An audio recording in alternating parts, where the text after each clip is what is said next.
Hello, and welcome back to yet another video.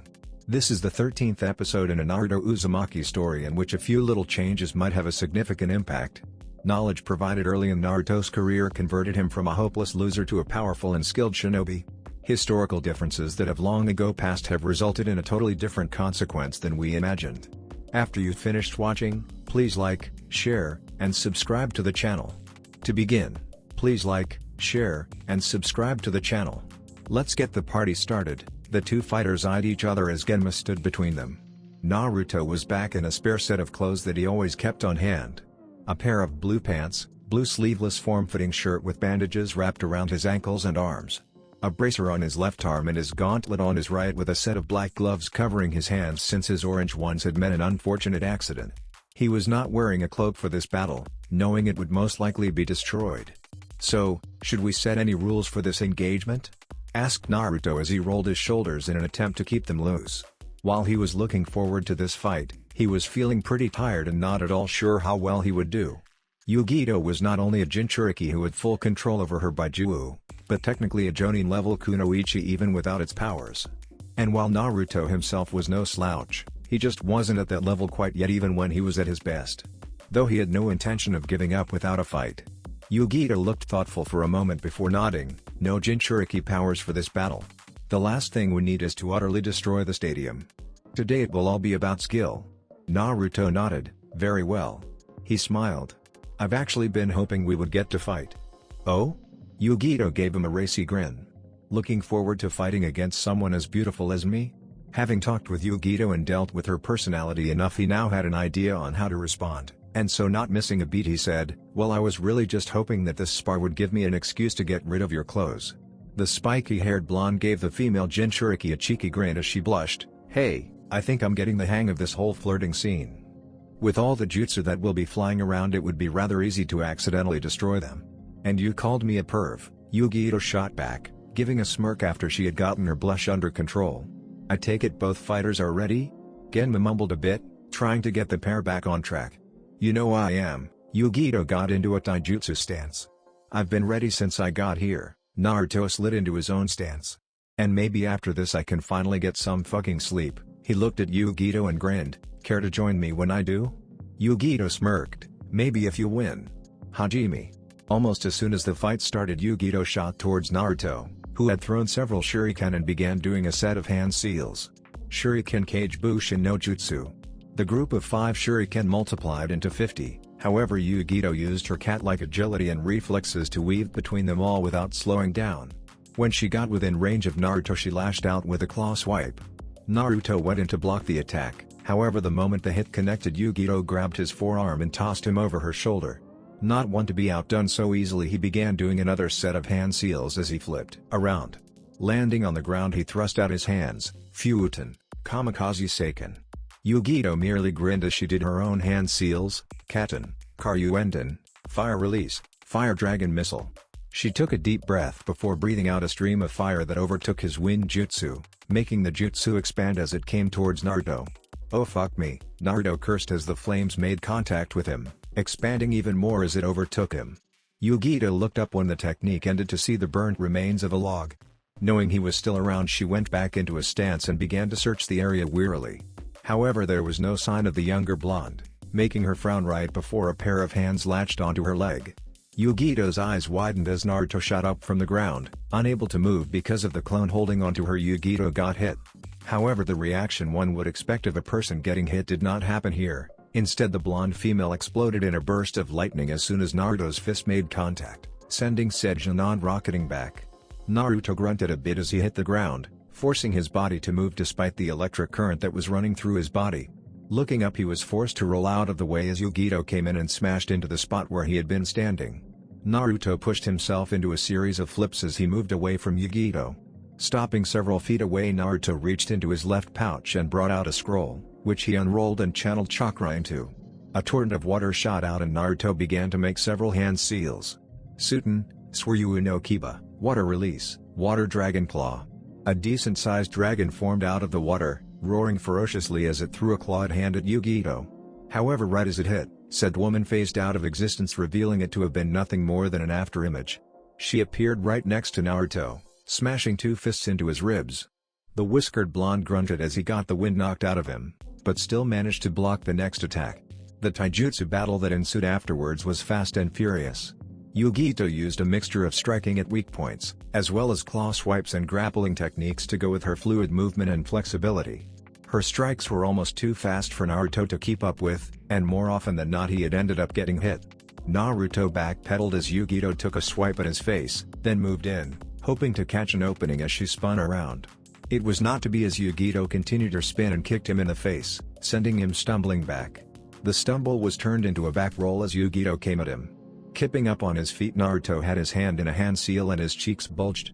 He hit his stomach, Fuuten, Rinkudan.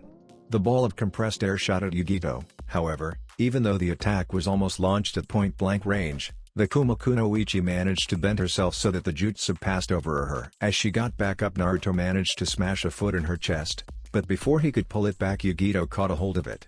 Grinning, she spun his foot around, causing Naruto to land on his back, only to disappear in a puff of smoke. Yugito's eyes widened in surprise, while several Naruto suddenly burst from the ground and attempted to engage her in taijutsu. However, even with their combined teamwork, Yugito was able to move through the attacks fluently, before lashing out with her own. In less than 5 seconds all the clones were dispelled. However, that was all the time Naruto needed as he appeared right next to her. Fuuten, Kamikaze Seiken. He thrust his fist out and this time, he did hit Yugito. The attack smashed into her and sent the young woman flying back, where she crashed into the stadium wall. Yugito pried herself out and shook her head. Looking back up at Naruto, she smirked. "You know, you really are pretty strong for someone so young. I don't even think I was that strong at your age." Naruto grinned. "Thanks, Yugi-chan. That means a lot hearing you say that. It also means I can stop holding back." The look on her face turned feral. Oshi was all the time Naruto had to get out before Yugito was on him. He blocked a kick from the left, only for Yugito to push her leg off and use that momentum to smash her other foot into his face. Naruto stumbled back and shook the cobwebs out of his head. He looked up to see Yugito already bearing down on him. He jumped back hoping to gain some distance, but Yugito wasn't giving him any and doggedly came after him. He continued trying to block and dodge her attacks, but they were too fast and too numerous, and more often than not Naruto ended up getting a fist, a foot or some other part of the Catwoman's body smashed into him.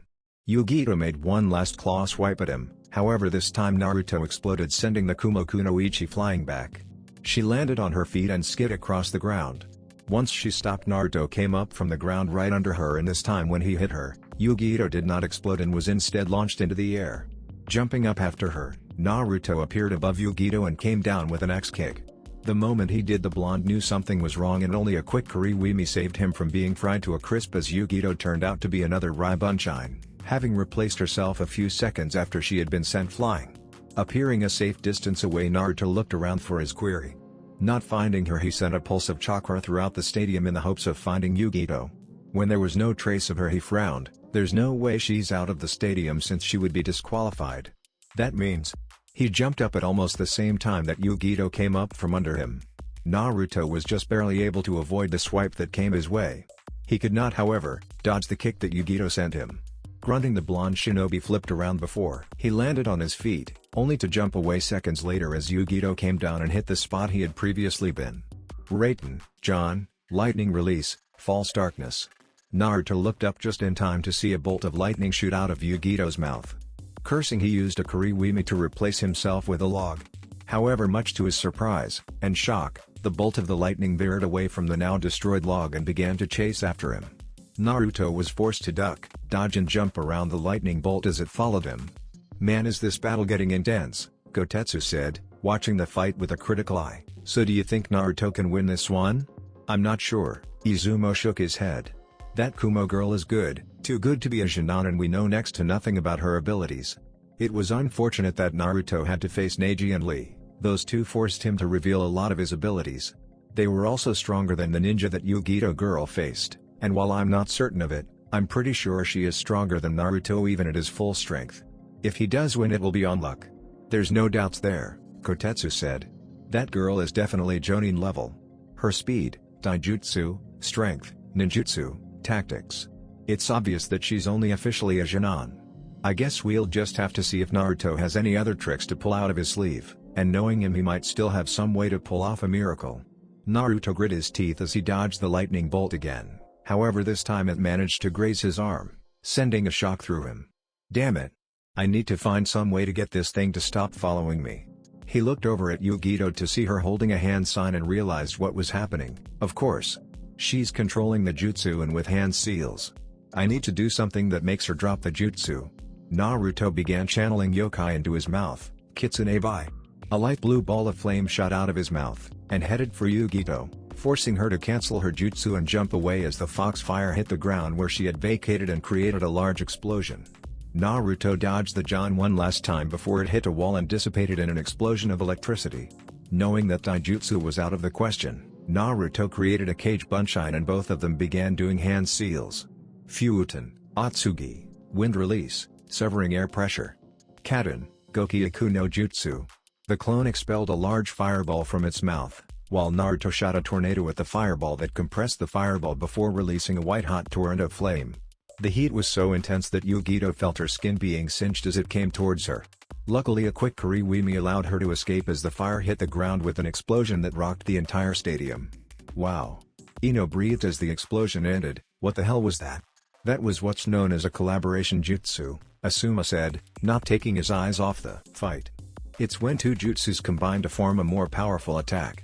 Naruto used a Fuuten jutsu to fan the flames of the Kaden jutsu, making the attack power double if not triple. While the others gaped, Sasuke looked at the blonde in jealousy. Naruto began panting heavily as the attack ended. He looked around before seeing Yugito standing a little ways away, a slight singe on her clothes the only indication she had not gotten off from that attack quite scot-free. He looked himself over and sighed. His other two battles combined with this one had left him spent. While he had near cage level reserves, and had the much more potent Yuki, launching out all of those jutsu and battling such talented opponents had left him drained. Yugi-chan, I think we both know there is no way I can continue this battle. I forfeit, Naruto said, shocking many of the people in the crowd.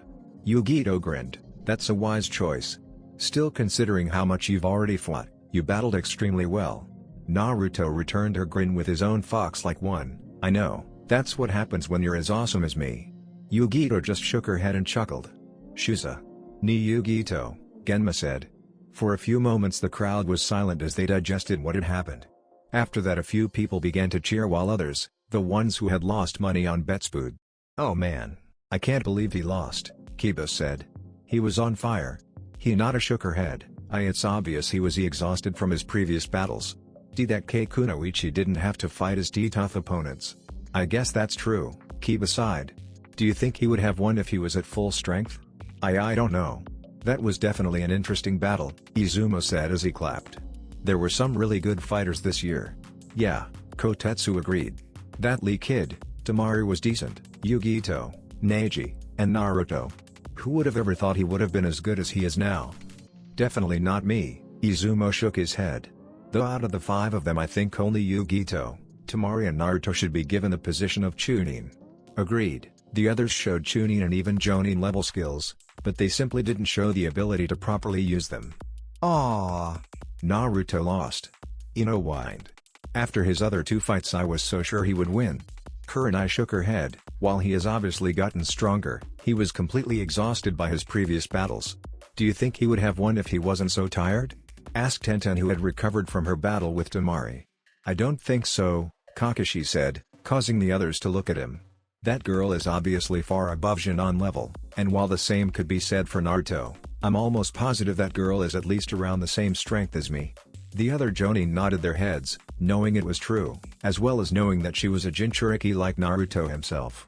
Still, Munch, it was a really good battle. Munch. Choji spoke around a mouthful of chips. I have to agree, Asuma said, taking a drag of his cigarette. He's come a long way since the academy. The two fighters met in the center of the arena. Grinning, Naruto held out a hand. I've got to hand it to you, you really kicked my ass. Yugito snickered as she took his hand. I did, didn't I? Don't think it will be so easy the next time we spar, Naruto said. When I see you again, we'll see who's stronger. You'll never be able to catch up to me, Yugito said jokingly. Naruto smirked. Well, if I can't, at least my ass will be getting kicked by a hot woman like you. Yugito blushed but was determined not to let her fellow blonde win in a battle she had started. Well, I'm glad to know what gets you off. Ouch, Naruto winced but his grin held. Just for that the next time we meet I'm gonna show you what I would like to do to your ass instead of kicking it.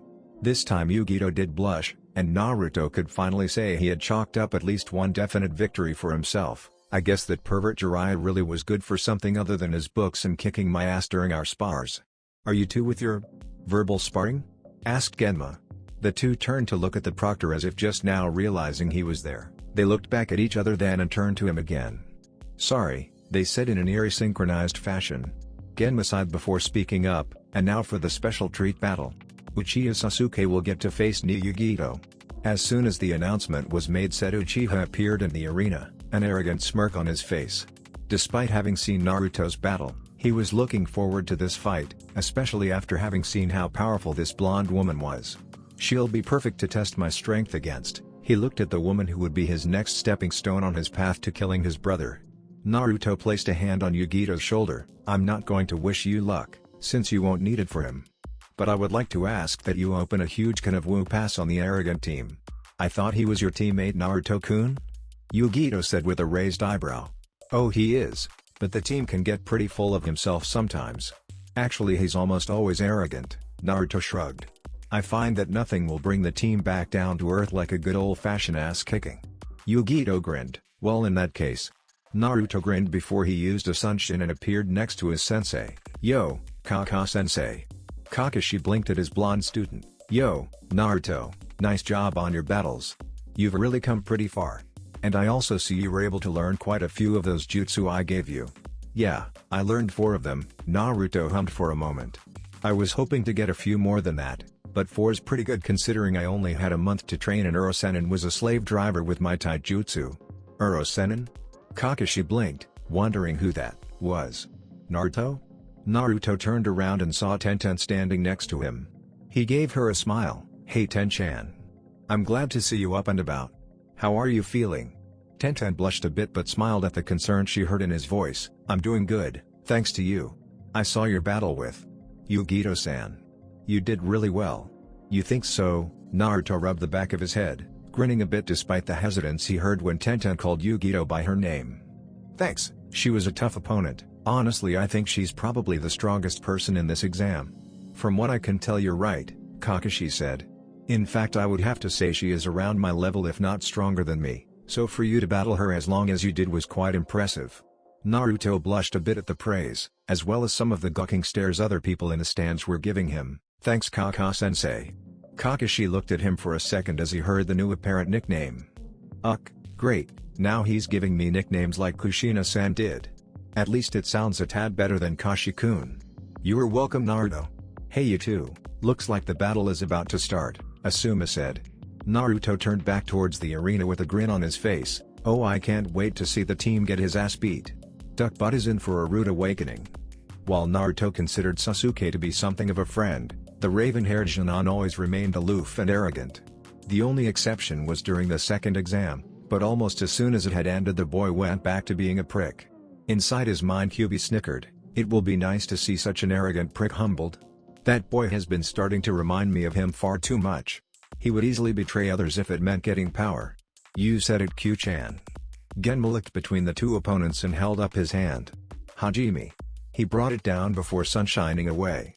Sasuke smirked as he activated his Sharingan, showing that he now had 3 Tomoe in each eye. With it he was easily able to track Yugito's speed as she flew towards him. When Yugito got in range and lashed out with a kick, Sasuke blocked it with his hand. However, Yugito pushed off his hand, and launched herself into the air, attacking with a heel kick that Sasuke managed to duck. He launched a fist that caught Yugito's left shoulder, sending her spinning. The blonde Kunoichi went with the blow and used it to enhance her axe kick that she sent at Sasuke's head. Said Uchiha managed to jump away at the last second. Yugito threw several shuriken at him, going through a few hand seals, Raiten, Kaminari shuriken. Lightning burst from the shuriken and struck the ground near Sasuke, who was forced to dodge the attacks. He was able to, thanks to having seen the jutsu once already in Yugito's battle against Amari. However he had ended up focusing so much attention on the shuriken and lightning, that he missed Yugito. Said blonde managed to swipe at his face, leaving a decent-sized and bloody scratch and getting Sasuke to cry out in pain and anger. He jumped back and glared at Yugito who merely gave him a smirk. Growling in anger Sasuke went through several hand seals before taking a deep breath, Kaden, Gokyaku no Jutsu. A large fireball billowed out of Sasuke's mouth and headed for Yugito. Yugito jumped into the air, dodging the fireball by a good margin before she sent several kunai towards Sasuke. Said Uchiha got out his own kunai and used his Sharingan to deflect the projectiles. When he had finished, he saw Yugito closing in on him, lashing out with a kick. Sasuke dodged the attack before trying to punch Yugito, however the girl used the agility given to her by Baijuwu to dodge the attack. She got into Sasuke's face and before he could react, punched him in the stomach, hard. Sasuke folded up like a cheap lawn chair, only to be thrown back when Yugito kneed him in the face. There was a loud crunch of breaking cartilage and a lot of people who had placed bets on the Uchiha to win gasped in shock at seeing his bloodied and broken nose. Yugito chuckled a bit at seeing the Uchiha's glare. Hoping to egg him on, she made a come gesture. It seemed to work as Sasuke charged forward, intent on beating her. However, as the battle began to come up again, it was clear that Yugito was superior in nearly every way. Sasuke was about as fast as Lee with his weights on. Yugito was just a little slower than Lee was when he had opened the Hachimon gates. And Sasuke was unable to utilize his speed to his full potential due to having only copied it, rather than mastered fighting with his newfound speed. Even if his eyes negated any tunnel vision he might have received, his body and mind were still trying to work together with his newfound speed. Yugito had more experience, not just from the harsh training she had gone through as soon as she could form a sentence, but also from the many missions she had done. Sasuke's only experience was his fight against the Kiri Chunin during his first C rank and his sparring with Kakashi. In the end there was no contest. Sasuke continued to be pushed back as Yugito began to increase her speed. Sasuke's Sharingan was able to follow her movement, however, like when he had trained with Kakashi, he was unable to react in time. He received a kick to the face. Stumbling back, he tried to block a claw swipe, only to find it was a feint and received a foot in the torso. He jumped back hoping to gain some distance, however Yugito merely followed him. Getting thoroughly frustrated, Sasuke used a Sunshin to get away, reappearing on the wall on the opposite side of Yugito. It would not give him much time, but it should be more than enough for what he wanted to do. He went through 3 hand seals and placed on hand pointed down while the other held onto his arm to stabilize it. Chidori, 1000 birds. Lightning sparked from his hand and soon, the sounds of birds chirping filled the air. Kakashi, you didn't teach him that, did you? Guy asked in a serious voice. I thought you would have known better than to teach that to a Jonin. So says the man who taught his Jonin how to open 5 of the Hachimon, Kakashi retorted. I had promised him if he surpassed my expectations I would teach him a powerful jutsu. Sensei, isn't that the jutsu used in? Naruto trailed off as he looked away, remembering seeing his sensei's hand sticking through Haku's chest. Kakashi held in a wince. Yes, it is. That is Kakashi's only original technique, Guy said, not seeming to notice the tension between the two. Because of its sound, like that of 1000 birds chirping, it's called Chidori. Chidori. Naruto muttered as he looked at the jutsu with narrowed eyes. Guy nodded. It's an A-ranked assassination jutsu. Kakashi had created it during the war and he was said to have been able to cut a lightning bolt in half with it. Sakura looked at her sensei and Guy with a sweat drop. Great, old men telling wives' tales. Sasuke ran down the wall, the lightning in his hand ripping through the concrete like paper. He jumped onto the ground and began to speed towards Yugito, who was standing completely still. Is this kid serious? Using an assassination jutsu like that despite the fact that I'm faster than he is? Yugito shook her head. That jutsu relied on being faster than your opponent, something that this kid certainly wasn't. She would just have to teach him what it meant to fight someone better and faster than he was. Yugito waited for Sasuke to come in range. When he did, the Uchiha thrust his fist out, hoping to impale the blonde through the chest. It wasn't to be as Yugito Kawaramid with the Rai Bunshine. The clone exploded in a shower of sparks and electricity, shocking Sasuke and sending him sailing. The Uchiha Jonin hit the floor hard, rolling around on the ground before coming to a stop, completely unconscious. Shusa. Ni Yugito. Genma announced. Well, that was a totally obvious outcome, Naruto said, cracking his neck. Dear Kami, I'm so tired. Hopefully now I can get some sleep. Before anyone else could say something, feathers began falling from the sky. And the same time a large explosion went up in the Hokage booth, and 2 figures shot out. What the people in the stadium began to fall asleep, dropping from their chairs one by one. All except the disguised Ado and Suna ninja, who were now getting up from their seats to attack the Konoha ninja. Kakashi, Guy, Asuma, Kurenai and several other ninja who were in the stadium began to battle it out with the Ado ninja. Kakashi had his Sharingan out and was using it to great effect, allowing its predicting abilities to defeat the ninja that came his way. Asuma's trench knives were blazing with green wind chakra as he cut down any opponent that stood before him. Guy became a literal hurricane as he launched devastating kicks and punches at his enemies, each attack shattering bones. Kurenai used her talent with genjutsu to confuse and sneak up on opponents, slitting their throats before they knew what was happening. Naruto and a few of the other Jonin realized it was a genjutsu, and quickly moved to dispel it. Kai. The feathers around them blew away, and the blonde took the opportunity to look around. Ino, Choji and Kiba were all asleep from the genjutsu's effects, meaning he and the others would have to protect them. He noticed one of the auto ninja that were not engaging Kakashi and the other Jonin, coming for him and the other Jonin. Without thinking, Naruto used his gauntlet and launched a kunai into the man's throat. Said man clutched at it as he gurgled and fell to the floor, dead. What the hell? Why are we under attack? Naruto yelled.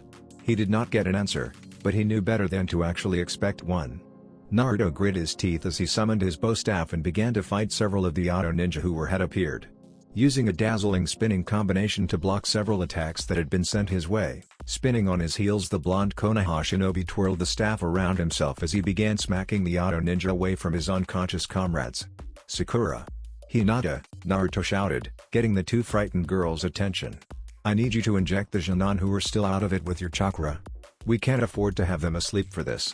Tenten, I need you to help me protect them. Despite being scared out of their mind, the two rookie kunoichi did as told. As the two kunoichi began waking the other Jonin, Naruto continued defending them with Tenten joining in the fray. He landed a powerful blow on the head of one of the auto ninja who had gotten too close to Sakura. Naruto heard the sickening crunch of the man's neck snapping. Since his battle in Nami he had refrained from killing, but with this battle he had now killed at least two enemy ninja. However, he had spoken with Anko, Sarutobi, Kakashi, Jiraiya and Yugito a lot about killing, and had steeled his mind, knowing he would have to kill again. It still sickened him, but he did not slow down. Beside him Tenten was launching kunai after kunai at the ninja who were too far away for Naruto to strike. Each one she threw was a headshot, showing just how accurate she was with her weapons. As Naruto continued his assault, the Jonin were woken up one by one. When they did, the blonde turned to them, hook up with your Jonin sensei and get your orders from them. Many of the other Jonin were shocked by Naruto's calm and commanding presence. However, due to his previous battles they did not question him, each nodding before taking off. The blonde jabbed his staff into another ninja's face, not bothering to listen to it break with a sickening crunch as he turned to Sakura. Follow me. We're going to Kakashi-sensei to get our orders. But what about Sasuke-kun? Asked Sakura. Sasuke was down in the arena and probably still unconscious. He needed their help. Sasuke is with Yugito. Naruto resealed his staff and launched a wind blade at Asuna Kunoichi, nearly splitting the woman in half with the attack. She'll protect him right now. We need to get to Kakashi, however. Naruto moved away, forcing Sakura to follow him for protection. Oh great, Yugito said in an annoyed voice as she found herself surrounded by several Suna and Auto ninja. I so don't need this. She looked down at the still form of Sasuke and rolled her eyes. And now I've got to babysit too. Just hand over the Uchiha and we may let you walk out of here, one of the Auto shinobi ordered. Orochimaru had said he wanted them to capture Sasuke sometime during the exams if possible, and right now seemed like the best time to get him. Unfortunately, they were facing off against Yugito, who not only had no intention of giving the raven-haired Jonin to them, but was also skilled enough to pull such a thing off. Well, while I would personally love to give the arrogant brat to you, he's kind of a teammate and friend to this guy that I've taken a liking to. So, I'm gonna have to decline your offer. She smirked as the ninja charged her. Sliding into her stance, she began to weave through the attacks her enemies sent. Dodging a kick to her side, she latched onto the leg and swung the auto shinobi into a kunoichi from Suna. Bending herself backwards, she avoided a punch from a Suna shinobi, right before she came back up and with a kunai in hand and shoved it in his throat. Yugito kicked the dying ninja away and into another one that had tried to rush her. Spinning on the balls of her feet, she lashed out with a kick that connected the throat of the auto shinobi she had thrown earlier, crushing his windpipe. As the auto ninja fell to the ground, clutching at his throat, Yugito ducked under a kunai swipe by Asuna Kunoichi, before coming into said kunoichi's guard and stabbing her in the ribs with her own kunai, piercing the woman's heart. She grabbed the now dead Suna Kunoichi by the arms and used her as a bat to smack another ninja away. Getting back into a stance, she looked at the ninja who were now eyeing her wearily and grinned. You know, compared to my battle with Naruto-kun, you guys are boring. The ninja looked at each other before charging back in. Several miles outside of Konoha, several dozen auto and Suna ninja sat around 3 summoning seal arrays. Always having been a meticulous planner, Orochimaru had made sure to set several decoy summoning arrays, so that, in case the invasion was found out and the Konoha ninja somehow managed to find his summoning arrays, he would still have several left in the wing. The 12 ninja began going through a set of hand signs before slamming them into the array, Kushios no Jutsu. 3 large puffs of smoke surrounded the area, and when it cleared there were 3 large snakes. The 2 on the left were fairly average looking, albeit nearly the size of the Hokage tower. One had green scales, while the others was black. However, it was the one in the middle that caught everyone's attention. Of course, seeing how it had 3 heads, that was understandable. The snakes surged forward, the one in the middle in the lead. They crashed through one of the towering walls around Konoha and began to wreak havoc on the village. Jiraiya and the Anbu looked up when they saw the giant snakes smashing into Konoha on the opposite side of where they were located. "Damn it. It seems that damn Heavy set us up with decoys," Jiraiya muttered. He looked over at the Anbu. "I want you all to start with the operation. I'll take care of the summons." "Hi Jiraiya-sama." The Anbu saluted and took off. Jiraiya looked over at the stadium where Sarutobi and Naruto were probably fighting right now. "I hope those 2 are safe." He turned his attention back to the snakes and took off. "Kakashi-sensei," Naruto shouted as he redirected a punch sent his way, and then lashed out with his own, sending an auto ninja stumbling back before he snap-kicked the shinobi in the head in such a way that it broke the man's neck. "What are our orders?" Kakashi looked over at his 2 Genin as he finished snapping Asuna Kunoichi's neck. "I want you 2 to hook up with the other Genin. Group together and start defending the village while we fight here." "But sensei, what about Sasuke-kun?" asked Sakura as she hid behind Naruto. "Don't worry about him," a new voice spoke up. The trio turned to find Yugito standing there with a still unconscious Sasuke over her shoulder. She gave them a small smirk. "He'll be fine in a couple of hours. Unfortunately, he won't be able to move for a while, even after he regains consciousness." Kakashi nodded as he threw a kunai into a nearby Suna shinobi's neck. "In that case, I want him taken to the hospital where Hiyashi is currently guarding the injured." He turned to look at the other Jonin and their Genin who were helping them fight. With Asuma, Shikamaru was using his Cage Main no Jutsu to hold down any ninja that got too close, while Choji smashed them by using his Bun Baika no Jutsu, partial multi-expansion jutsu. Meanwhile, Ino was using her Shintenshin no Jutsu to enter the minds of her enemies and use their bodies to kill her enemies and sow dissension among the ranks. Over a little ways away, Kiba and Akamaru were using the Gotsuga to drill into enemy ninja left and right, their teamwork tearing through enemy ninja like butter. Hinata had her Byakugan blaring and had shown how much she had improved recently as she used the Juken-style taijutsu to attack her enemies. At the same time, Shino was using his bugs to take care of the enemies that were coming towards them before they got too close to his teammates. Tenten, despite being the only ninja in her squad who was there, used all manner of ranged weapons to take out enemy shinobi as she fought alongside her sensei, launching kunai and shuriken with great precision before most of the enemy ninja could even react. "You guys mind if I borrow our Genin?" Kakashi asked as he ducked under a fist. He came back up and flicked a kunai into his hand, right before he impaled the auto shinobi through the throat. Asuma grunted as he slashed apart another auto ninja. "Sure. I think we've got things here." The other Jonin voiced their agreements and Kakashi turned back to his team. "Sakura, I want you to take Sasuke and go with Kiba, Shino and Hinata to the hospital, protect the ninja there." Sakura nodded and went over to Kurenai and her squad while Naruto made 2 clones to take Sasuke off of Yugito's hands. "Naruto, I want you to go with Tenten and Squad 10, help the village evacuate any civilians who have not left for the shelters." "Got it, sensei." Naruto took off towards Team 10. Kakashi looked over at Yugito. "I can't order you to do anything, but if you can help out that would be appreciated." "Don't worry," Yugito said, "since this is Naruto-kun's home and my cage is currently here, I will lend you a hand." Kakashi raised an eyebrow at the blonde's use of an affectionate suffix for his student. He filed it away in the T-students section of his mind before nodding and getting back to work. Sarutobi looked around at what was going on impassively. He was currently being held with a kunai to his neck by Orochimaru, who he knew had disguised himself as the Kazekage. There was a large purple barrier surrounding them, preventing anyone from coming in to aid him, as evidenced by the dead Anbu that had run into it and been fried to a crisp. Not that he wanted or needed help at the moment. "I see you went through quite the bit of careful planning to get me alone." Orochimaru, Sarutobi pushed the kunai away and spun around with a kick. Orochimaru jumped back and chortled a bit. "Kukaku, very good Sarutobi-sensei. I wonder, how did you know it was me?" A hand came up and pulled off the man's mask and face to reveal the pale skin and yellow eyes of Orochimaru, the Hebi Sannin. "I have known about your plan for some time now, my foolish former student." Sarutobi narrowed his eyes. "I am curious, however, you have never been the type to simply attack for just vengeance. So why try to destroy Konoha now? What do you hope to accomplish with this?" "Kukaku, well, I don't know if I have any grand goal that I wish to accomplish." Orochimaru smirked. "I suppose you could say I enjoy watching things in motion. Life gets dull when things are standing still, don't you agree?" The pale man removed the cage hat and robes to reveal an off-white kimono with a purple bow. "A stopped windmill is so boring to watch, you know. Though sometimes it heightens the anticipation. Right now I just want to make that windmill spin again. And the crumbling of the Leaf Village will provide the wind."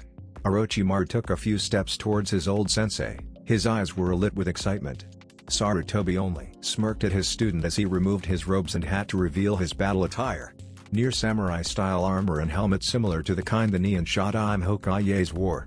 "It seems you never change, do you, Orochimaru? So how are we going to do this?" asked Shikamaru as Choji, Ino, Tenten and Naruto jumped through Konoha. They had been given the job of helping locate and safely escort any civilians who had not yet evacuated to the Hokage monument. Naruto looked at him and noticed the others were also staring at him expectantly. He realized they were waiting for orders. This was not something he had expected. He shook his head. Right now these four were expecting him to tell them what to do, and even though he did not want to be the leader right now, he had to think of something. Several dozen plans went through his mind before he selected the one with the best chance at succeeding. He put his hand in the ram seal and called out his most used jutsu, Taijuu Kage Bunshin no Jutsu. There was a puff of smoke and 200 clones suddenly appeared around them. "Shikamaru and Nino, I want you two to take 100 clones and head off the west. These clones will provide distractions and support for you. Tenten and Choji, same thing except go to the eastern sections." "What about you, Naruto-kun?" asked Tenten with some worry. He was giving them all the clones, and that had to have been taxing on him. "Don't worry about me," Naruto gave her a reassuring smile. He did not have as much chakra as he would have liked, but this many clones wouldn't drain his reserves too much. "I still have a lot more chakra left. Now go." The others looked at him for only a moment before shooting off with 100 clones following them. Naruto's eyes hardened again as he took off towards the Ninja Academy. His instincts were screaming at him to head there. After all, the best way to ensure your enemy cannot fight back in later years to come, is to get rid of the future ninja the opposing village has. Iruka along with several dozen other Chunin had barricaded the academy entrances in an effort to protect the students there. The evacuation order had come to them too late. Orochimaru had already foreseen that the academy may be evacuated before the invasion took place. And so he had given the order to destroy the academy the minute they tried to leave. The moment Iruka and the others had attempted to evacuate, they had been ambushed by several squads of Auto Ninja. Many of the Chunin had already died in an attempt to protect the students as they made their way back into the academy, and many more students had died because there were simply not enough Chunin to protect them all. Turning around, the scarred Chunin looked towards one of his comrades. "How are things looking?" The Chunin slowly shook his head. "Not too good. We've only got about a dozen of us, and 6 are too injured to fight. We lost nearly 50 students in that surprise attack, nearly 100 are injured and there is no way for us to get to the shelters." "Damn," Iruka muttered, things were not looking good. Those Auto Ninja had expected the evacuation. Almost as soon as it began they managed to storm us. "Things are starting to look hopeless," the other agreed. A little ways away, Konohamaru and his two friends heard what they had said and were looking both worried and afraid. Looking around, the young Sarutobi saw that many of the other students were also afraid, even more so than he was. Standing up, Konohamaru peeked out of the window he had been hiding near. When he did, he saw something that began to bring hope back to him. "It's the boss," he shouted, causing everyone else to look over at him. "Naruto's come to rescue us." The other students and even the teachers looked out of the second-story window and saw the shocking sight of nearly 100 copies of a spiky blonde-haired ninja plowing through the enemy shinobi that had decided to remain behind. Naruto was crouched on a roof as he looked over at the academy, using his talent for remaining hidden to avoid enemy detection. He moved the binoculars as he did a thorough sweep of the academy grounds. There were a lot of dead instructors and many more students, along with nearly 40 shinobi who were surrounding the grounds. Seeing all the dead students made his blood boil. Konoha had allowed these people to come in here and participate in the exams, and this what they do? He shook the thought off for the moment. Getting angry would not help him here. As he looked at the 40 enemy ninja, he wondered why they had not attempted to attack the academy yet. Were they expecting some kind of trap if they entered? Or did they just feel that there was no need to rush things? Whatever, I need to find a way to get rid of them, Naruto said to himself. Damn it, I wish I had not told Shikamaru and the others to go off, Naruto mumbled under his breath. In hindsight, it might not have been the best idea. However, there was simply too much ground to cover in Konoha, and his clones would dispel with one good hit, so they could not protect the population as well as Shikamaru and the others could. Well, I guess there's no helping it then. Not wasting a second, Naruto came up with the best plan to defeat them. Taiju Hokage Bunshin no Jutsu. 100 more Naruto clones puffed into existence, 50 of them jumped off and charged into the enemy ninja. They began to fight using fist, feet, knees, elbows, headbutts and kunai as they tore into the surprised Auto ranks.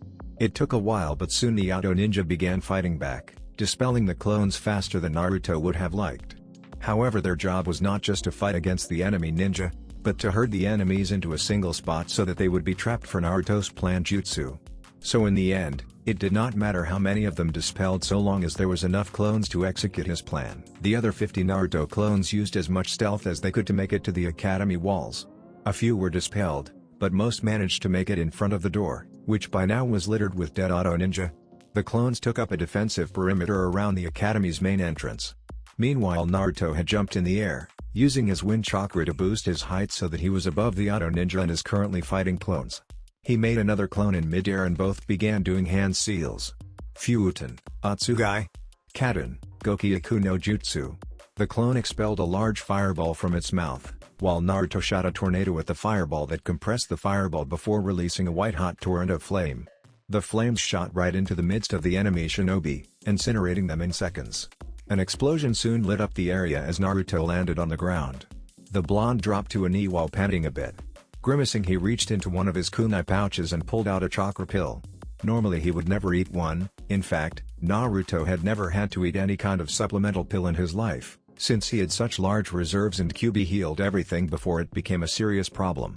However, he had been fighting in a tournament since this morning, and had now made 300 clones and had pumped in more Yuki into those Tojutsu on top of the amount he had already used during the exams.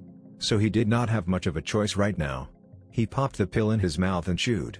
After swallowing the bitter-tasting pill, he sighed in relief as he felt it do its job and help Kyuubi restore his Yuki. He was nowhere near full, but it should be enough for this. Turning around, he made his way towards the academy entrance. Naruto ni/boss. The door opened to reveal Iruka, Konohamaru, Moegi and Udon had come near the door with the many academy students and Chunin instructors behind them. I'm glad to see you guys are all right, Naruto said, smiling in relief. Did Hokage-sama send you? Asked Iruka. Naruto shook his head. Kakashi-sensei ordered me and a few other Jonin to help assist in the evacuation. I decided to come here just in case, and it looks like my instincts paid off.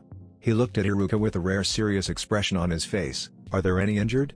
Iruka looked somewhat taken back by the serious expression on Naruto's face, but gave a nod. Half of our Chunin instructors are and about 100 students. Naruto grimaced. Can they walk or do they need assistance? Most of them can walk, however several will need help, Iruka answered. Nodding, Naruto came up with a decision on what to do. Kage Bunshin no Jutsu. Around 50 clones popped into existence. Naruto winced as he felt half of his reserves leave him, but knew it was necessary. These 25 will help carry any of the injured, while the other 25 will protect you as you make your way to the shelters in the Hokage monument. What about you? Asked Iruka with a frown. There's an enemy that has been dispelling quite a few of my clones for a while now. None of them have been able to touch this one. I have to deal with him personally. Iruka gave his former student a concerned look. Are you sure that's wise? Naruto shrugged. Maybe not, but if I don't deal with him, he'll attack and kill more villagers and I can't let that happen. Knowing better than to try and change Naruto's decision, Iruka nodded. Well, good luck then. Thanks. Naruto ran off, jumping over the fence and leaving the academy students and instructors staring after him. Shikamaru caught another shinobi in his shadow, allowing one of the Naruto clones to kill him by slicing his neck open with a kunai. They had been fighting for quite a while. Shikamaru would use his shadows to possess them and a Naruto clone would kill them. Ino was hidden along the walls, using her mind-possessing ability to cause chaos amongst the enemy's ranks while several clones hid themselves around her for protection. Man, this is so troublesome, Shikamaru muttered, catching another 3 ninja in his shadow. 3 Naruto clones converged on the enemies, slitting their throats before disappearing. "We're lucky a lot of these ninja appear to only be Genin," Shikamaru thought to himself as he watched a Naruto clone kill another enemy ninja. "Their elite forces must all be at the arena." "Xiao Zhao Ryu," Tenten shouted as hundreds of weapons left the scrolls she was weaving through the air. Each and every weapon managed to hit one of the Ado or Sunin ninja below, making the groups that had been storming Konoha scream out in pain as they were impaled or bludgeoned. After exhausting her weapons, Tenten landed on the roof some distance away and used chakra strings to lift the weapons back up and send them to attack more ninja who had just gotten there.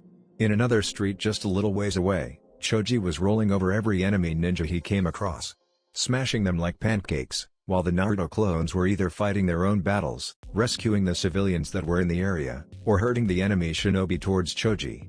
Within a sector of Konoha that looked near abandoned, a cage opened and Gaara stepped out. The left side of his face was covered in sand that held the form of a tanuki. His teeth on that side was likewise fanged, while the other side held normal teeth. Drool was seeping down his mouth and his left eye no longer held the same green as his right, instead it was yellow in color with a star-like pupil in the center. The sand seemed to stop at his torso, covering his arm as well and allowing it to take the form of a giant claw with 3 fingers. His head swished around as if looking for prey, the drool flying everywhere as he glared at not seeing anything here. With nothing here to kill he bounded off. "Uzumaki. Where are you, Uzumaki? Come and let me prove my existence." The battle between Orochimaru and Sarutobi had become more and more intense as the two launched jutsu after jutsu, as sword clashed against staff and the two battled all across the enclosed space. The Sandaime, despite being old, seemed able to keep up with Orochimaru for the most part. Everything changed however when Orochimaru used a jutsu that the Nidaime had created, and brought 2 of Konoha's most powerful shinobi back to life. The aging Hokage had never imagined that his former student would stoop so low as to use this jutsu, a jutsu that he had tried to hide from everyone after he had become Hokage due to how truly despicable it was. Sarutobi was only glad he had been able to stop the Yondaime from surfacing, or this battle would have been so far of his favor it would have been considered ridiculous. "Little Sarutobi, is that you?" asked the man on the right. He had long black hair and was wearing red battle armor. "You've gotten old. It must have been a long time since we have been dead, eh, old monkey?" asked the one on the left. A man with white hair and blue battle armor. "I would have never thought we would meet again like this, Shadaime-sama, Nidaime-sama," Sarutobi spoke with a slight joke, both happy to see his old friends again, and appalled at the way he had to see them. "I suggest you prepare yourselves." Outside of the barrier several of the Anbu gasped, all of them staring at the 2 armor-clad ninja in surprise, shock, awe and no small amount of fear. Before, Sarutobi had stood a chance of winning.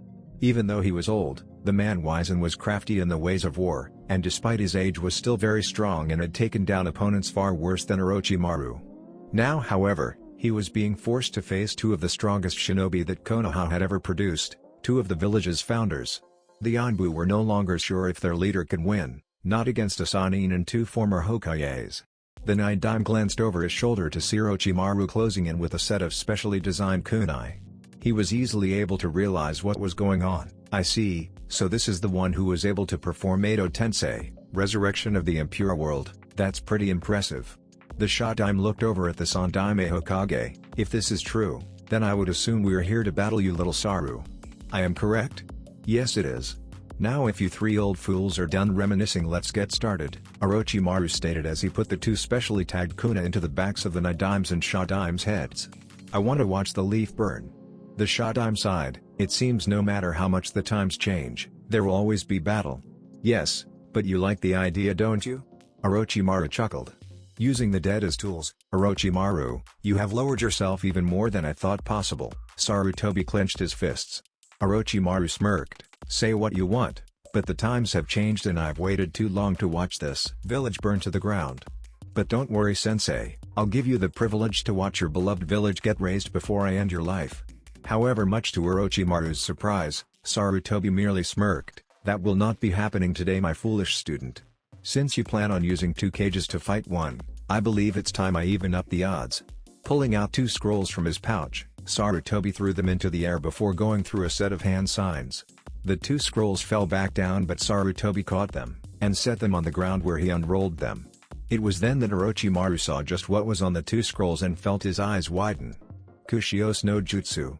There were 2 puffs of smoke, and when it cleared, Orochimaru could not hold in the curse. as the tides once again turned and possibly, not in his favor this time. Orochimaru, I don't believe you were properly introduced before.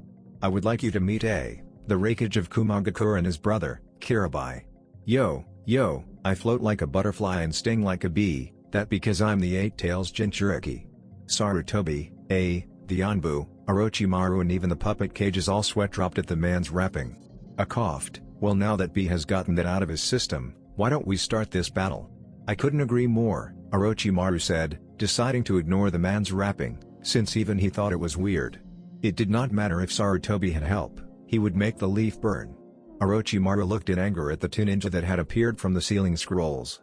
Truth be told, he had not even expected the pair to help. They were under no obligation to assist Konoha, and Kumo had been with Konoha for a long time. That had been part of the reason he had continued with his plan to attack regardless. Now his two greatest tools would be taken away to battle against the Raikage and his younger brother. A most frustrating turn of events, as it meant the mental warfare he had planned on his sensei was no longer valid and he had lost two powerful shinobi to help him. It still did not mean anything to him, however. His plans remained unchanged and he was sure that this battle would still be his in the end. I did not expect the Yondaime Raikage to actually come to your aid, sensei, Orochimaru said in amusement. Still, this changes nothing. The Leaf Village will burn by the end of this battle. I think you are overestimating your chances, Orochimaru, Sarutobi shot back. The old monkey is right, yo, this battle is no longer in your favor since me and Big Bro have come onto this show. Aside at his brother's rap and resisted the urge to face palm, thankfully having been dealing with it as long as he had, A was able to ignore it. I believe my brother is right. This battle will no longer be as easy as you think. Kukaku, perhaps, Orochimaru chortled. Though I am curious. You are not allies with Konoha, so why side with them in this fight? You would greatly benefit from its destruction. The Raikage shook his head. That's only a possibility, their destruction does not guarantee my village more missions. In any case, when I heard I would get rid of a certain snake, one who has caused quite an uproar in my village when he had his right-hand man kidnap several children with Kake Genkai from Kumo, I was more than happy to help him in this battle. I see, I suppose you would still be upset by that, Orochimaru hummed, not seeming to be bothered with admitting he did the particular atrocity he had committed. Well, it doesn't matter in the end. Hokage-san, I will take on the Shodai, since I get the feeling you wish to battle your old student, the Raikage said. Thank you, Raikage-san. Sarutobi replied, you are correct, I so wish to finish what I started so many years ago. Yo, the Shodai is the man in red, or am I getting mixed up with the two who were dead? Asked Kirabai.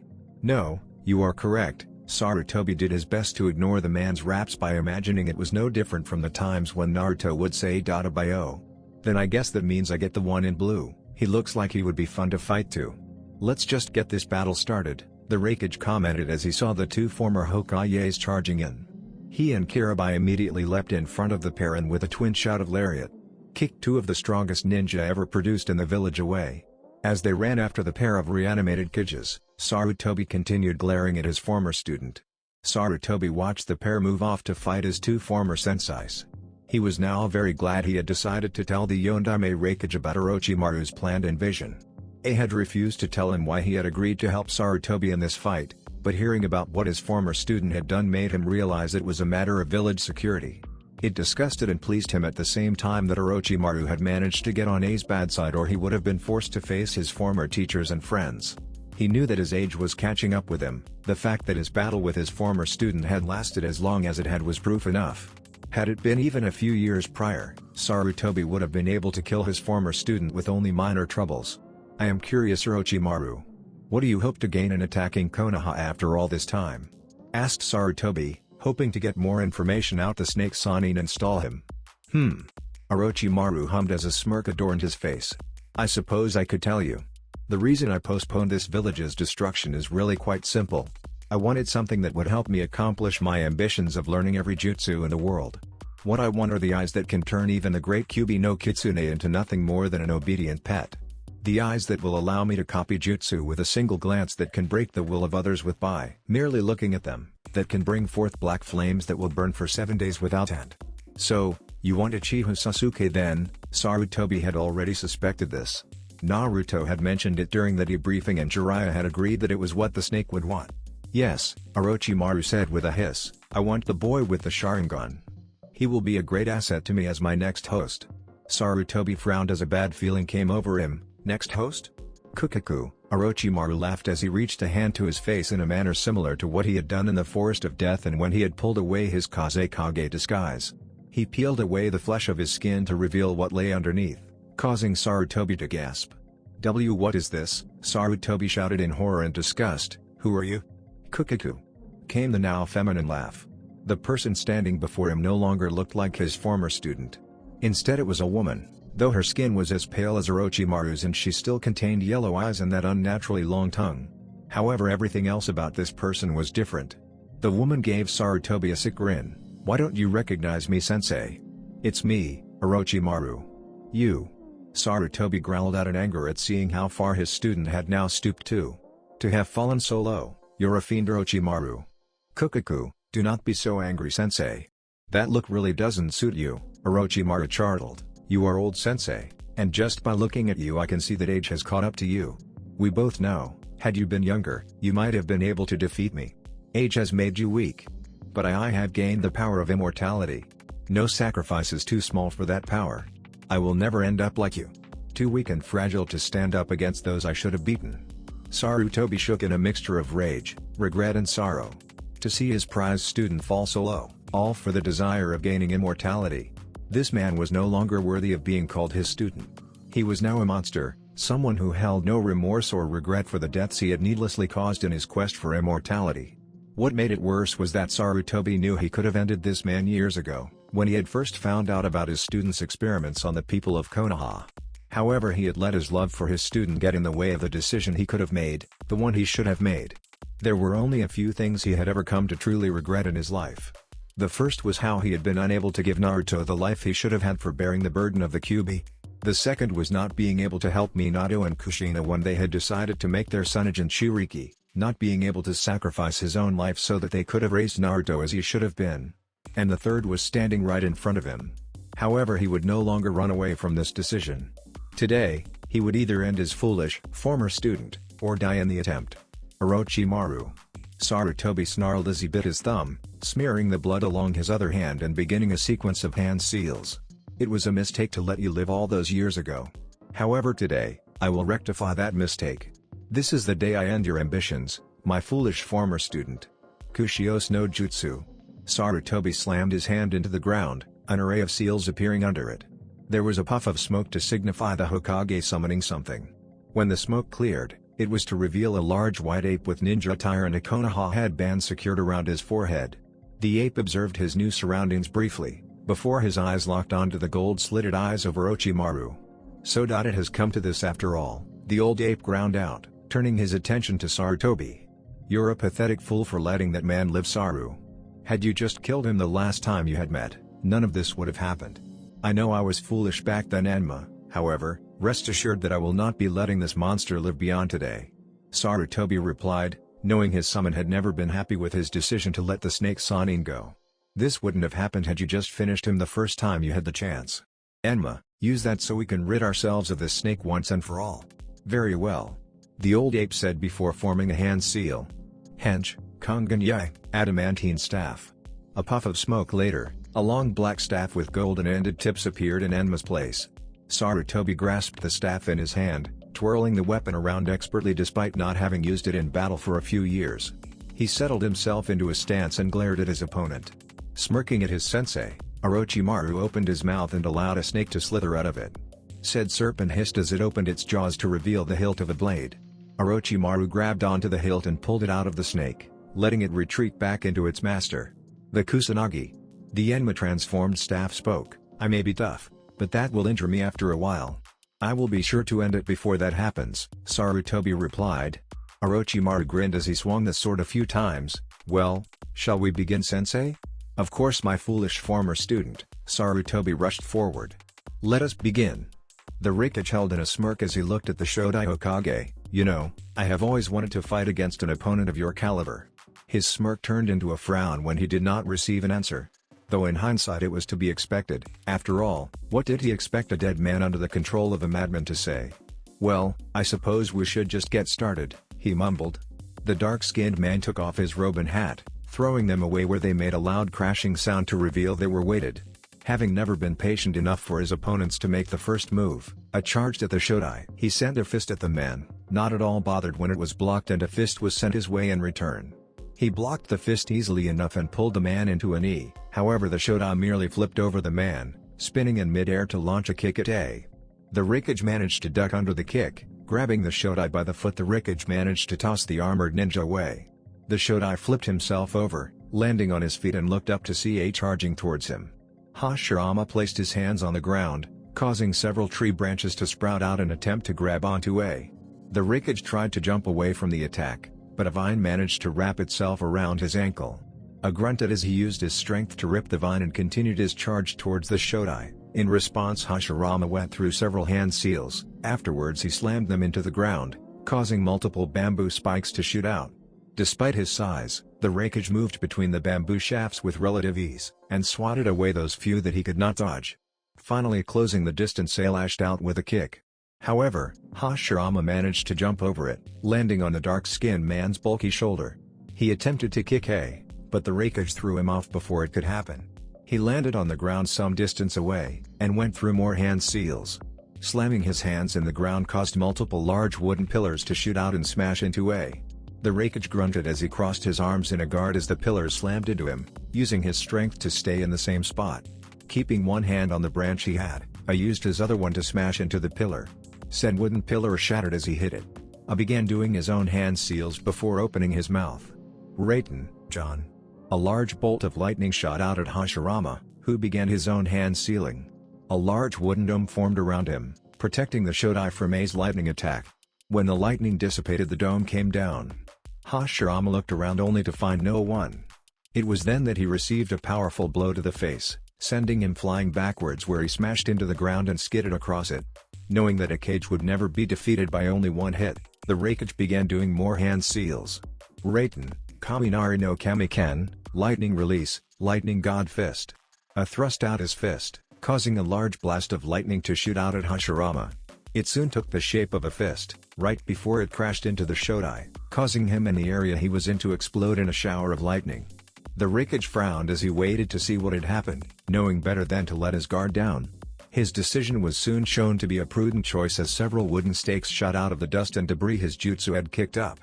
The Hokage charged lightning chakra into his fists, bashing the stakes as they came towards him, destroying them. It was then that the Shodai came out of the dust himself, rushing towards the towering Hokage as he attacked. A blocked the fist that came his way, then lashed out with his own fist. Hashirama dodged the attack, jumping back a little before he came in with a kick. The Hokage managed to grab the kick, keeping Hashirama in place before he lifted the man above his head and slammed him back into the ground.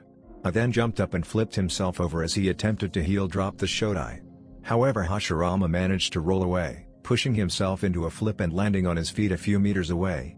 The Shodai went through more hand seals before thrusting his fists out, with said fists turning into large blocks of wood that launched themselves at A. The Hokage ran right towards them, using his strength to smash the wooden fists to pieces. He charged in and got close to Hashirama, using a left punch, right punch combination. When his attacks were blocked, A kicked the Shodai's legs out from under him. He would have stepped on the man, but Hashirama managed to twist around and kick the Hokage's foot, knocking him off balance. The Hokage landed on the ground with a heavy thud, the tiles of the roof breaking from his weight. He looked up to see Hashirama bearing down on him and rolled out of the way. Pushing himself up, he managed to block the incoming jab sent his way. He swatted the next hand away and moved in, closing the distance to land a powerful blow on the founder of Konoha's stomach, sending the man flying away. The Shodai hit the ground hard, with the force of the impact sending the tiles of the roof flying as the man skidded along the ground. Hashirama continued his skid as he kicked up tiles and even concrete from the power the attack had hit him with. Hashirama stood up from the large trench he had made when he skidded across the ground. He looked up, only to see the Hokage standing right next to him, fist reared back. Raiden, Kaminari no Hento, Lightning Release, Lightning Tip, shouted as he thrust his fist at Hashirama, with said fist crackling with lightning as it took the shape of a spear point. The fist plunged right into and through Hashirama, sending several thousand volts of electricity through the Shodai's body. Kai. The hole that he had made when he plunged his fist into Hashirama's chest exploded in a shower of electricity.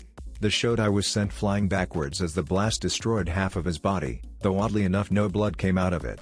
He landed on the ground with a thud several feet away from the wreckage.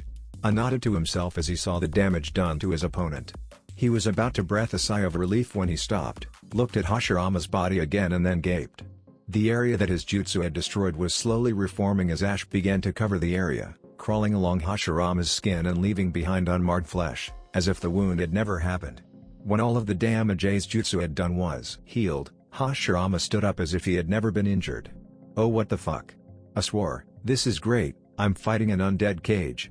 I'm beginning to regret offering my aid to the Hokage." Tensed when he saw Hashirama's left leg shift, a sure sign that the man was about to charge.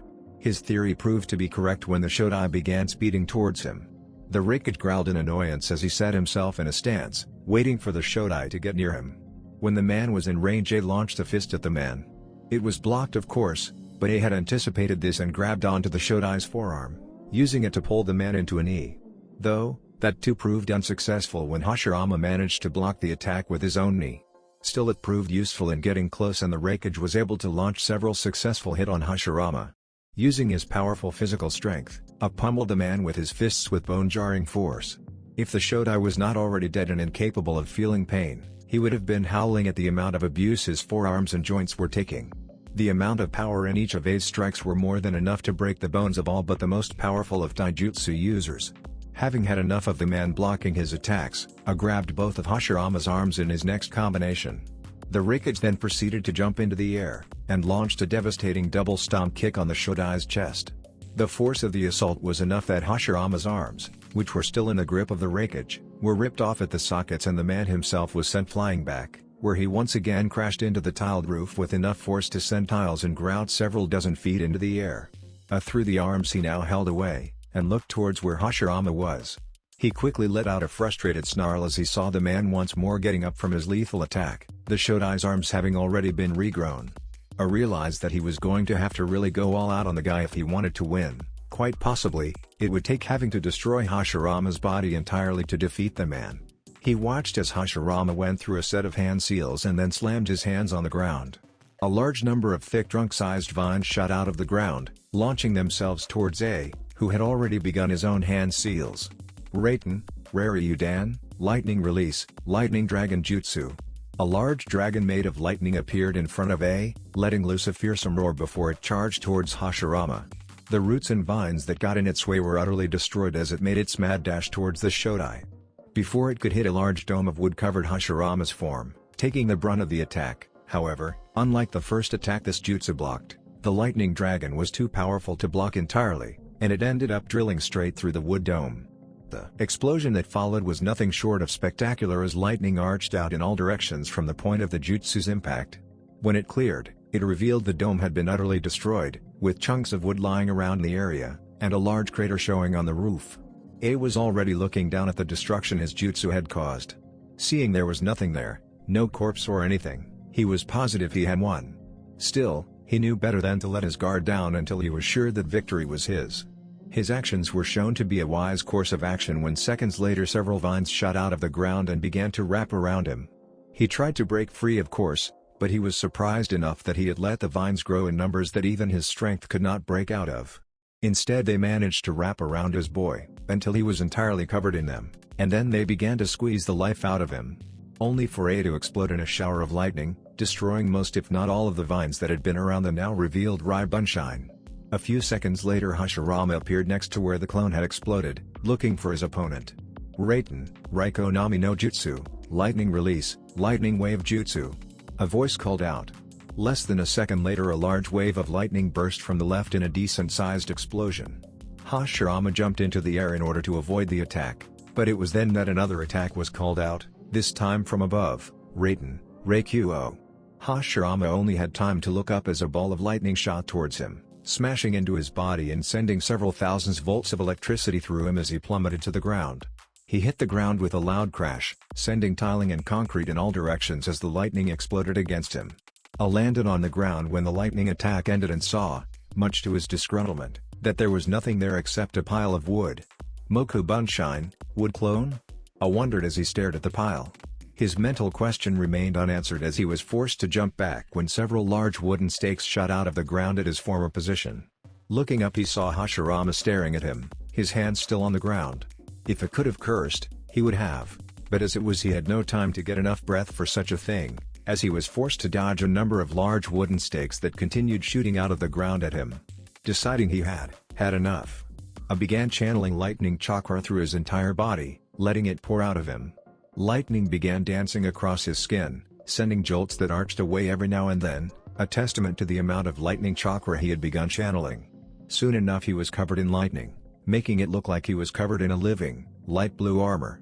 Without preamble, I held his ground, and when the wooden stakes shot at him again, he merely used his fists to destroy them. None of the stakes stood a chance as he pulverized them, smashing them into oblivion as each time he struck, a large blast of lightning came off him. When the stakes stopped coming, I looked up to see Hashirama charging towards him. That was when A disappeared, leaving nothing more than a streak of light blue to signify where he had been. It was in that same split second of A's disappearance, that the Shodai received a powerful punch in the jaw, enough to shatter it and send him flying back. Before he could hit the ground, he received another blow from behind, launching him into the air. Then he received a blow to his gut, sending him falling back into the ground where he landed with a large crash. Despite the massive pounding he had just received, Hashirama stood up as his wounds healed completely. He looked over to his left to see the Raikage standing there, his armor still around his form and crackling with repressed energy. Raiten no Yoroi, lightning armor, stated the name of the jutsu he was using. He then disappeared again and began pounding away at the Shodai, hoping that if he beat the man down enough he would kill him. I hope you're ready for the battle of the century, because Hachibi-sama's gonna fight with a fury, kill or be wrapped. Frowning when all the Nidaime, Tobirama Sanju, did was give him a dead stare. Man, this crowd is tough, so it looks like I'm gonna have to get a little rough. Once again, Tobirama ignored the man's rap as his legs tensed, right before he charged at Kirabai. Said man waited for the Nidaime to come closer, letting the white-haired man lash out with a fist. Kirabai countered by launching his own, hitting the Nidaime's fist and negating the power of the man's punch. In that same second, B struck out with his other fists, hitting Tobirama in the gut and launching him back. Tobirama skidded back several feet, before shaking off the hit like it was nothing and beginning a set of hand seals. Suten, Suryudan no Jutsu. Water began to coalesce in front of the Nidaime Hokage, and then it began taking the shape of a dragon with glowing yellow eyes. Said dragon let loose a roar as it charged Kiribai's position. Motherfucker, Kirabai cursed as he dodged to the left, only to see Tobirama already in front of him with a kunai in hand. The Nidaime lashed out with his kunai, however, faster than the eye could blink. Kirabai had unsheathed a sword and managed to slash the kunai in half. How do you like that, motherfucker? I got skills like wouldn't believe, so maybe it's time you just up and leave. Hey, that one was pretty good, I better write it down before my rap goes out of town. Tobirama looked at Kirabai, who had just sheathed his sword again and was now crouched on the ground with a pen and paper writing and furiously scribbling his new rhyme, then back down to the hilt of his destroyed kunai. Tossing the kunai away, the Nidaime charged in. He launched a jab at Kiribai's face while the man was still writing, however Kirabai was not as preoccupied as he looked. This was proven as he got up and easily blocked the punch sent to him by Tobirama. Seeing his punch blocked, the Nidaime came in with a kick, however, Kirabai just jumped back, letting the attack miss him entirely. Well, it looks like you've got some moves, little dude, Kirabai complimented. But now that I'm in the mood, it's time to beat you down, by showing what I can do. The dark-skinned man paused for a moment. Hey, that was a wicked rhyme, I better write it down before I lose it this time. Once again Kirabai took out his trusty notepad and pen. Sitting down he began writing his raps. If Tobirama could have sweat-dropped he would at seeing someone completely ignore his presence not once but twice in such a high-level battle, as it was the man now had the emotional range of a teaspoon, a dead teaspoon at that. And so his natural reaction was to simply begin hand-sealing for a jutsu. Suten, Suishuha, water release, water collision destruction. In several seconds, a rather large amount of water had gathered around the white-haired man out of nowhere, and had formed what amounted to a miniature tornado or typhoon that was continuously increasing in size. When the technique was complete, Tobirama made a gesture towards Kirabai and the water rushed over to the still writing man. What the fuck? Kirabai shouted as he put his writing utensils and notepad away, and began pumping chakra into his legs. He jumped into the air in order to avoid the large crashing wave. Kirabai landed on top of the water and looked around to find his opponent. He frowned when he could not find the Nidaime, and it was in that moment that a shadow appeared above him. Looking up he saw Tobirama bearing down on his position, with a kunai in hand. Kirabai just smirked as he grabbed onto one of his swords, and when the Naidime was nearly on top of him he struck. Drawing his sword, Kirabai lashed out with a horizontal slash that took the kunai and the arm holding the kunai off. The kunai's blade along with the arm up to the man's elbow slid off and fell into the water caused by the white-haired man's jutsu. Tobirama did not even have time to contemplate what had happened, not that he could in his deadened emotional state anyways, as he received a powerful kick to the chest and was sent flying. Now that's what I'm talking about, it's called taking the trash out. Kirabai rapped. However, whatever else he might have said stopped when he saw his opponent getting up. Not only was he getting up, but his arm was starting to reform as what looked like ash swirled around it. Now that's just not cool, I'm really not liking this fool. He noticed that Tobirama was now fully healed and grunted in annoyance, it looks like I'm gonna have to get serious, if the dude regenerate like this. B, do you ever stop rapping? Kirabai blinked at the annoyed voice in his head. Hachi? When did you wake up? I thought you was catching some Z's? I've been awake for nearly hour and you fool. I've been watching this battle the whole time. Kirabai could practically feel his Baiju rolling his eyes. Well, why didn't you say so? You know it's good to have more than one voice when I'm working my rhymes. Zato. Damn it, B. How many times have I told you not to call me that? Don't know, I lost count a long time ago. Kirabai did not get the chance to hear his tenant's response as the Naidime charged him, forcing B to back away. Frowning, the dark-skinned man timed his attacks to that of his opponents, lashing out and knocking the man's fist away, right before he sent his own into the man. Kirabai's fist hit Tobirama full force in the face, sending the man flying back. This dude's starting to knock off my rhymes, it's time I showed him what happens to those who waste my time. Kirabai grabbed his swords one by one and tossed them into the air. He took a crane position as he caught all 7 of the swords he had carried on his back. One in each hand, one in between the joints of each of his arms, one he caught and held in the joint of his upright lifted right knee, one held under his left armpit and one in his mouth. As this happened, Tobirama charged at B, hoping to take him out before he could do whatever it was he was going to do. However, it was too late as Kirabai began to bob his head to an unheard beat. When the Naidime came in close, the dark-skinned man began to spin, looking very much like a pinwheel as he attacked. Seeing this, the Naidime attempted backpedal, trying his best to dodge the completely random movements that B was making. However, the man had become a literal whirlwind of movement, like a force of nature, and was doggedly following the Naidime, occasionally letting one of the swords lash out, or throwing one into the air, adding an even more random and deadly variable to the battle. The white-haired man did his best to dodge or block the buzzsaw that was B, using 2 kunai and his natural speed on the water to aid him, and for a time he seemed to be doing well. However, after several minutes of staying on the defensive, the white-haired former Kage's defenses slipped and B capitulated on this. The 7 blades shredded into the Naidime, cutting him into ribbons that fell on the tiled roof. Kirabai stopped moving after that, throwing his blades into the air before catching them one by one and resheathing them. Take that, motherfucker, I'd like to see this man get back, after that subliminal attack. As if karma decided to spite B, ashes began spreading across the diced-up man's form. Once again it crawled up his skin, reforming the man's body and leaving it scarless as if the Naidime had not just been cut up into several pieces by B's blades. Once Tobirama's body was fully healed, the man stood back up and looked at Kirabai with his dead expression. What's this? B shouted in surprise. Mota, fucker, why won't yo ass stay down? How many times do I have to beat it into the ground? The Naidime's response was to charge him, closing the distance in less than a second. Kirabai decided to be the one to throw the first punch this time, rather than react to the white-haired man's attacks. However, the man merely leapt over his hand, using it as a springboard as he pushed his body into the air. Then the Naidime twisted in midair, so that his body was running parallel to B's for all of 2 seconds. It was during those 2 seconds that several things of great importance happened. The first was for Tobirama to grab onto 2 of B's swords. The second thing was him pulling Kirabai's swords from their sheath.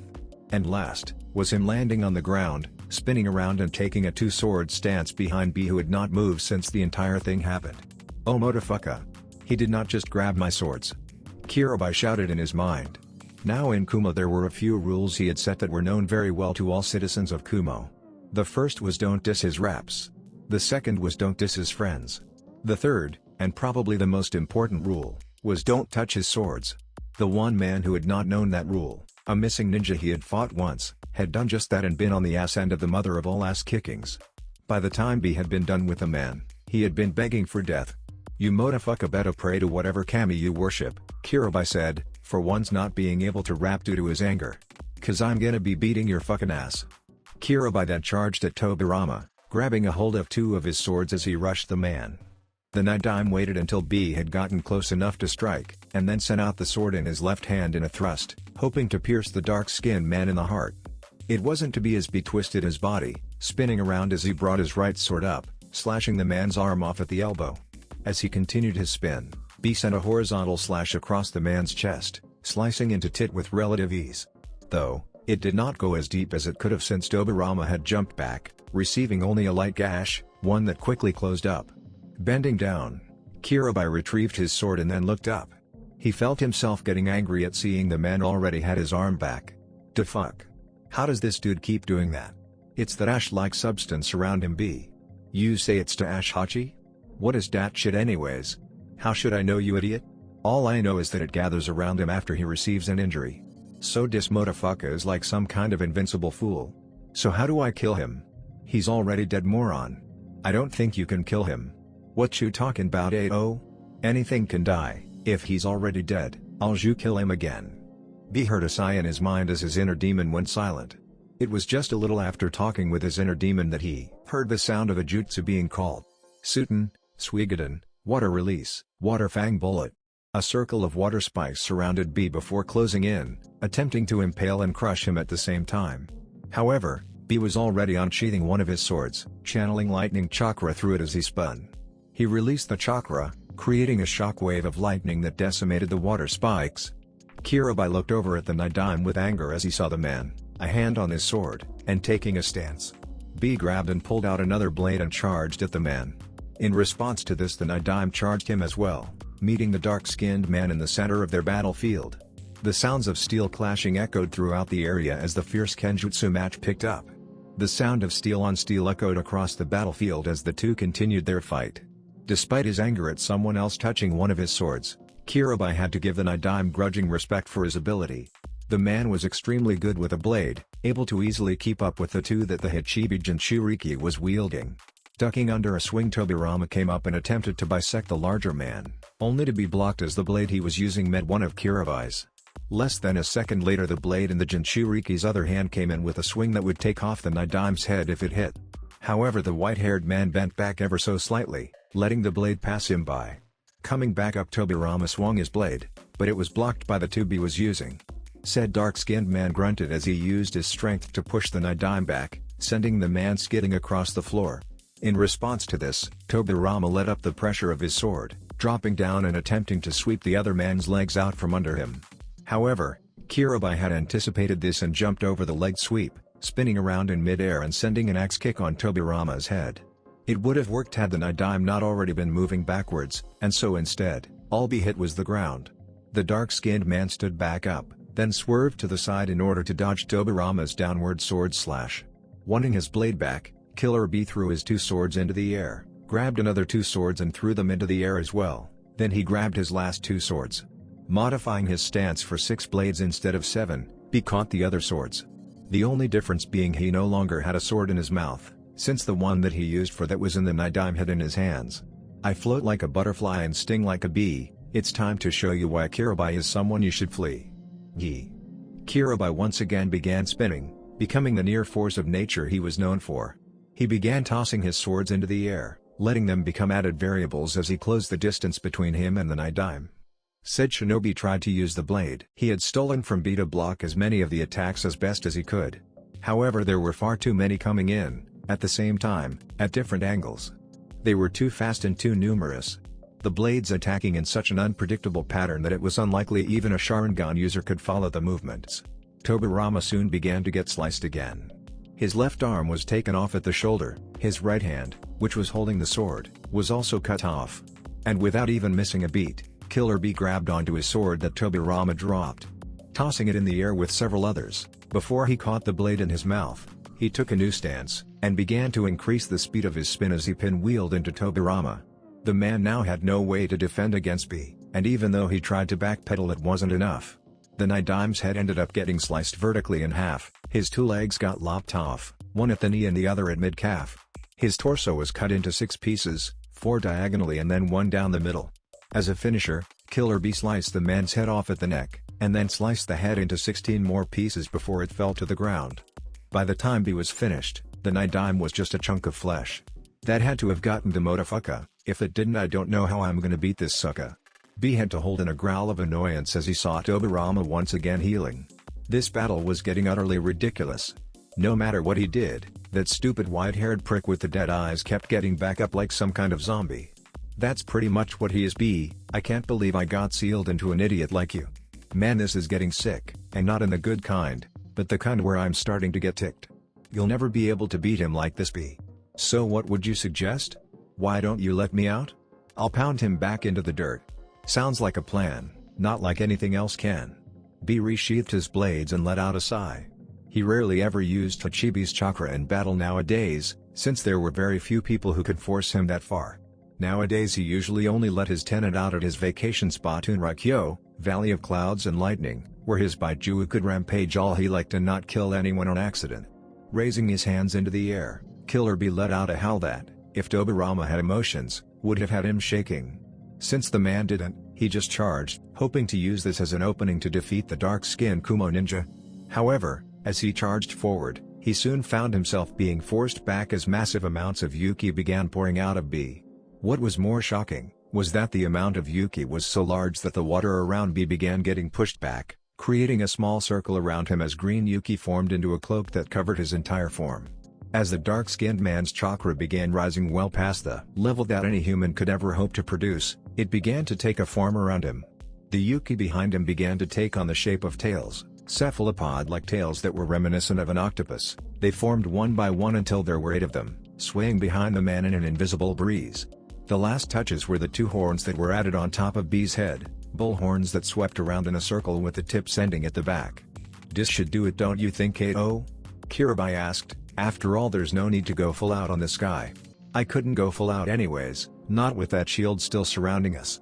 Well, unless I wanted to destroy the village.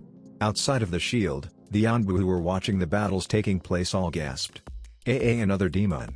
Here, shouted an Anbu in a weasel mask. What the hell was Sandaime-sama thinking? Letting a monster like that even enter our village, let alone fight beside him. A tiger-masked Anbu yelled. Shut up. Both of you. Their commander, a man in a cat mask, ordered. Do not question Sandaime-sama's orders. It's obvious this man is an ally. Otherwise he and the Raikage would not risk fighting with him. They could just be hoping to gain our trust, the weasel-masked Anbu pointed out. The cat-masked commander shook his head. I doubt it. Had they wanted to, they could have used the confusion and chaos of the fighting around here to gain the Byakugan, or whatever other bloodline they wanted. Neither of them had to fight this battle, or help Sandaime-sama. And had they not, I am sure Sandaime-sama would have lost this battle in the end, especially fighting against Orochimaru and 2 former Hokages. The other 2 were silent after that, realizing that what their commander said made a lot of sense. They turned back to the battle, wondering what would happen now that the known Jinchuriki was using what looked to be all 8 tails of his Baijuo. A growled in absolute frustration as he watched Hashirama get back up, his caved-in face and chest re-healing again. This fight had been going on far longer than the Raikage had hoped it would. No matter what he tried, no matter how much damage he had done, the man just kept getting back up and coming for more. With the information he had managed to get on Orochimaru, he had expected to see many strange and bizarre jutsu. But having to fight an undead cage, that would continue fighting and healing at a rate that would make a Jinchuriki jealous, was by far the weirdest. Not to mention the most goddamn frustrating thing he had ever done. Why the hell won't you stay down? I yelled as he charged back in, his Raiten no Yoro still activate. He pounded his fists in the shodai. Each hit sending a powerful jolt of electricity through the dead cage, not that it actually affected the man. Though it did give him extensive cosmetic damage, leaving dents, smashing bones, burn marks and was even taking off several chunks of flesh. Finished his attack by sending a powerful double fist into the shodai's chest, launching the man back where he once again crashed into the nearly destroyed ground. The lightning that crackled around the Raikage fizzled out after that. He had been holding the jutsu for nearly 2 hours and the constant drain on his reserves finally caught up, and he was no longer able to keep it up. If that didn't finish him, I don't know what can, I said, breathing in rather heavily. It was much to his displeasure, though no longer his surprise, that he watched Hashirama get back up with his wounds already healed. As the man charged at him, grunted and began his own charge. He was beginning to regret lending aid to Sarutobi. He had originally done it as a small form of compensation for A. allowing him to watch the Chunin exams, B. actually informing him about the coming invasion, since the man was in no way obligated to actually do so, C. get revenge on Orochimaru for stealing several children with Kake Genkai from his village, and finally D. to in some way make up for the Hyuga debacle that his father, the Sun Daime Raikage, had created. However, he felt he was getting far more than he had bargained for in this battle. Sure, he actually kind of had some fun at first. It had been a long time since he could simply go all out on his opponents and having them get back up from the beating he gave so he could give another. But now it was just annoying. He was tired, he was nearly out of chakra, and this son of a bitch kept coming no matter what he did. Therefore it was fortunate for him that the Sun Daime arrived when he did, jumping in front of the charging Hashirama and latching onto the man's shoulders. Much to the surprise of A, the Shodai stopped all movements and emotion flickered into the man's eyes for the first time since the battle started. "I am sorry, old friend," Sarutobi apologized as he began to pull the soul of his sensei out of the body. "Do not be, little Saru," Hashirama said. "I am pleased to see you are willing to go so far to protect our home." With those parting words, the Shodai collapsed into ash, and the body of an auto shinobi fell out. "What the hell?" the Raikage muttered in perplexed confusion. "I spent 2 hours beating him to a pulp and you just grab him by the shoulders and that's it." Sarutobi turned around and smiled at the man. It was then that A saw the complex seal on the old Hokage's stomach. "Thank you for your help, Raikage Dono." The old man then disappeared in a puff of smoke, revealing him to be a Kage Bunshine. Aside. "Well, at least now I'm done fighting. I'm almost looking forward to getting back to paperwork." Kirabai crouched down as he began channeling Hachibi's Yuki into his legs in such massive quantities that the tiles under him began to crack. Then he shot forward, the power and speed being so much that the force caused the entire section of the roof he was on to explode and then collapse. This gave B several added benefits. The first was all the water now draining through the hole he had made. And the second was that his speed was so great, Tobirama could only just barely spot him as a green blur. It was thanks to this that the man was unable to do anything as B sent a punch right into his abdomen. If the Nidaime could have felt pain, he would have screamed as his stomach compressed in on itself. Time seemed to stand still for all of 2 seconds as the force of B's fist lodged itself in his stomach made itself known by sending out a ripple in the air. A second later time reasserted itself and Tobirama was sent flying backwards, skipping across the ground like a rag doll and causing many of the tiles to break each time he hit the roof. His momentum was stopped however, when one of the many tails on the Hachibi Jinchuriki's back took on not a more solid form and launched itself at the still skidding cage. It grabbed him by the arm and Kirabai, who was several meters away, willed his tail up, making the appendage move into the air and lift Tobirama with it, right before it smashed him back into the ground. The kinetic force caused by the white-haired former Hokage smacking into the roof was enough to cause a large explosion, sending massive amounts of debris flying everywhere. Tobirama stood up and jumped out of the crater. However, all that seemed to do was make him a target for B, who once again grabbed a hold of him with 2 more of his tails. With a fierce yank, the Nidaime was sent flying towards Killer B, who had launched himself into the air, spinning around so that his foot was pointing towards Tobirama. One of the tails that were swishing behind B was sucked back into his cloak, before forming what amounted to a spear point on his foot. "Rariato," B shouted as his foot connected with Tobirama's chest, impaling the man right before he was sent flying. Not quite done yet, B grabbed onto the Nidaime's body again, this time when he was above the white-haired man. Kirabai yanked Tobirama upwards, while he was flying down and proceeded to lay a double stomp kick into the Nidaime's chest. The sheer force of this attack not only sent the Nidaime back down, crashing into the ground with such force that it created a large crater, but also hard enough that Tobirama had lost nearly 2/3 of his body in the attack, leaving only his head and half of his torso and right arm. B landed on the ground and looked at the destruction he had caused with a smirk. "Now that's what I'm talking about, let's see him rise from this shit, there's no way he can take that kind of hit." Killer B said in a growling demonic voice. "Sutin, Tapoudama, water release, gunshot." B cursed as several powerful water bullets were launched at him. Using the Hachibi's Yuki, he swatted at the jutsu, causing them to disperse on impact. "Sutin, Suryudan no jutsu." B looked up as he heard the voice and was just in time to see a water dragon form in the air and launch itself at him. Kirabai began to swear as he tried to think of a way to destroy the water dragon, but found none, well, none that were feasible anyway. He had full control of his tenant's Yuki, so if he wanted to, he could go into his second stage where he took on the likeness of his Baijuo. That would essentially increase his power by nearly 10 times, but it would also mean he would end up destroying half of Konoha in the process. And while this was not his village, there was not much point in helping fight off the invasion, if he ended up destroying half of the village that was being invaded while doing so.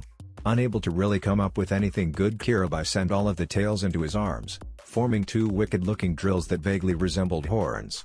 He then rushed at the water dragon, thrusting his drill-covered fists out and plowing through the jutsu.